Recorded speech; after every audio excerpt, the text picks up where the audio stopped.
अपने दलित समाज के लिए आपके क्या विचार, क्या आप मैसेज देंगे?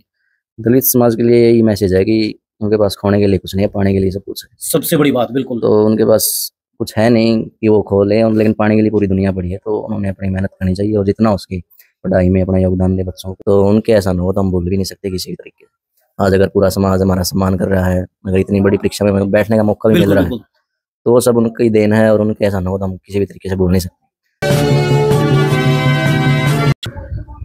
साथियों, अप्रैल का जो महीना होता है वो बाबा साहब के लिए होता है। जब 14 अप्रैल की बात करें तो 14 अप्रैल में तो पूरे देश में, पूरे विश्व में जश्न मनाया जाता है। और लेकिन 14 अप्रैल से अलग जो डेट होती है उनमें भी बाबा साहब का जन्मदिन मनाया जाता है। ऐसे में इस महीने में भाई साहब को उपलब्धि मिली है, तो बातचीत करेंगे हमारे दलित समाज का। चमार समाज से डीसी की पोस्ट पर पहुंचे हैं, यूपीएससी लेवल की परीक्षा पास करी है। तो सर भाई साहब, बाबा साहब के विचारों को आप किस तरीके से मानते हैं, कितना का प्रेरणा स्रोत बने आपके लिए?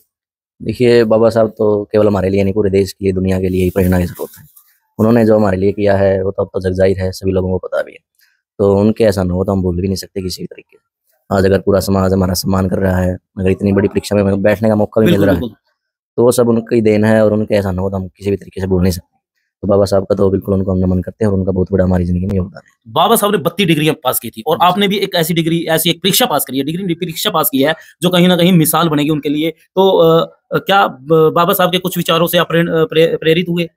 बिल्कुल, बाबा साहब के तो विचारों से हम प्रेरित बचपन से ही होते आ रहे हैं, क्योंकि उन्हें पता चला भी जैसे उनके विचार है भाई, शिक्षित रहो, संघर्ष करो, संगठित रहो, उनके जो विचार है तो उनको हमने बचपन से ही जाना भी है, समझा भी। और उनके विचारों को हम आगे भी लागू करने की कोशिश करेंगे।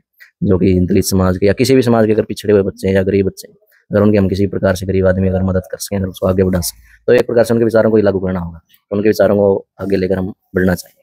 अच्छा, एक और बात जैसे मैं पूछना चाहूँ, जैसे बाबा साहब जो है जब पढ़ने जाते थे तो उनको स्कूल के बाहर बिठा दिया जाता था और फिर भी उसने ऐसा काम करके दिखाया जो कहीं न कहीं हमारे देश के ऊपर जो हमारा संविधान बनाया है वो सभी उसकी पालना करते हैं। तो ऐसे में आप बताएँ कि जो बाहर बैठकर परीक्षा पास कर सकता है और आपको तो अभी अधिकार मिले हैं, तो वो क्यों नहीं कर सकता?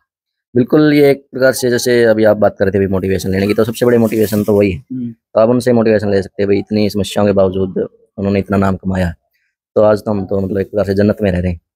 तो हमें तो इतनी बड़ी कुछ समस्या नहीं है, हमें अच्छे स्कूल मिल रहे हैं, अच्छे खाना पीना है, सब कुछ है। तो प्रेरणा तो हमें उनसे लेनी चाहिए। तो उनसे, उनकी तो सबसे बड़ी प्रेरणा यही है कि अगर वो इतनी समस्याओं के बावजूद इतना कुछ कर सकते हैं तो हमें तो कुछ भी समस्या नहीं है उनकी अगर तुलना में हम देखें। तो बिल्कुल वो मोटिवेशन के बहुत बड़े प्रतीक है। बाबा साहब ने अपने जो दबा हुआ समाज था, दलित समाज है, जो और समाज है, उनके लिए आवाज उठाई थी। आप भी बड़ी पोस्ट पे पहुंचे हैं, तो आपका क्या रहेगा भी उस समाज को उठाने के लिए उनकी सहायता की जाए, किस तरीके से की जाए, क्या आपके मन में है? बिल्कुल, उनकी मदद तो देखो करनी चाहिए, क्योंकि सोसाइटी अगर हमारे लिए कुछ करे तो हमें भी सोसाइटी के लिए, समाज के लिए कुछ करना चाहिए। तो समाज को उम्मीद भी रहती है कि ये अगर हमारा कोई साथी आगे बढ़ा तो हमारे लिए आगे कुछ करेगा। तो बिल्कुल हम भी आगे अगर बढ़ेंगे, आगे कुछ करेंगे, तो इसमें जो समाज के अगर शोषित लोग हैं वो किसी प्रकार की अगर मदद कर सकते हैं, उनकी शिक्षा में मदद हो सकती है या किसी कागजी कार्रवाई में, सरकारी कार्रवाई में कोई मदद हो सकती है, तो बिल्कुल उसमें हम आगे बढ़ जाए। नहीं, अब तो जैसे समाज थोड़ा सुधर गया है, तो उतनी समस्या मेरे को नहीं देखने को मिली। थोड़ा अपना फैमिली बैकग्राउंड में था कि भाई ज़मीन है, तो मतलब ऐसे नहीं था भाई बिल्कुल अगर किसी और के खेत में मजदूरी कर रहे हैं, उतनी समस्या ऐसे नहीं देखने को मिली। तो मेरे को ये भी लगता है कि समाज थोड़ा धीरे-धीरे सुधर भी रहा है। तो जातिवादी जो पहली चीज़ें देखने को मिलती थी वो आज इतना नहीं मिलती। अच्छा, एक और मैं बताऊँगा, जैसे दलित समाज से जो बच्चे हैं, वो आपसे अगर मोटिवेट होने के लिए, आपसे प्रेरणा लेने के लिए कभी आपसे समय लेना चाहें या आपसे मिलना चाहें, तो आपका क्या व्यू रहेगा उनके प्रति? व्यू यही रहेगा कि जैसे अभी तो मेरा नंबर भी सभी जगह चला गया है, कुछ लोगों के मैसेज भी आए हैं मेरे को। तो ये है, जब भी मेरे को टाइम लगेगा समय-समय पर मैं ऐसा कुछ करूँगा कि लोगों, जैसे बाबा साहब ने आगे बढ़ाने के लिए उनको दिया था, आप भी मतलब थोड़ा समय हाँ, दें। जितना मेरे से बनेगा मैं उसमें योगदान देने की कोशिश करूँगा।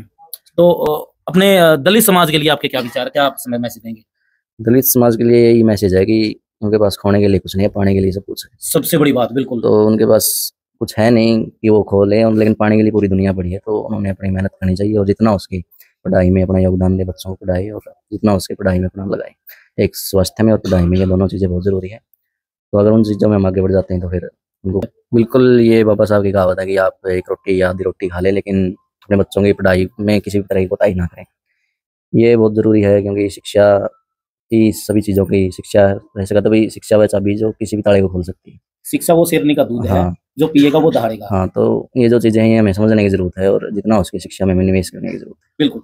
तो साथियों, इस खबर को भी शेयर करें। साथियों, आज चमार समाज से, भाई दलित समाज से इतनी बड़ी पोस्ट पर जो है कारनामा किया है, मिसाइल कायम की है, ये उन लोगों के लिए एक मोटिवेट है जो कहते हैं कि हमारे पास ये नहीं है, वो नहीं है। मतलब एक्सक्यूज नहीं देना है इन बातों के लिए। आपने उस चीज़ को मजबूत करना है कि मैं कर सकता हूँ, चाहे कितनी भी बड़ी मुसीबत आए। तो भाई अजय का बहुत-बहुत धन्यवाद करते हैं और चाहते हैं कि ऐसे ही जो है हमारे देश की तरक्की तो, और ऐसे ही हमारे भाई जो है लगातार ये बड़ी-बड़ी पोस्टों पर जाते रहें और ऐसे ही काम करते हैं। भाई साहब बहुत-बहुत धन्यवाद। बहुत-बहुत धन्यवाद। और डीसी साहब से बहुत-बहुत फिर पोस्ट होने के बाद फिर मिलने आएँगे। सर बहुत-बहुत धन्यवाद। ठीक है। और दादी जी भी ताली बजा रहे हैं, क्या बात है! एक बार उधर घुमाओ दादी की।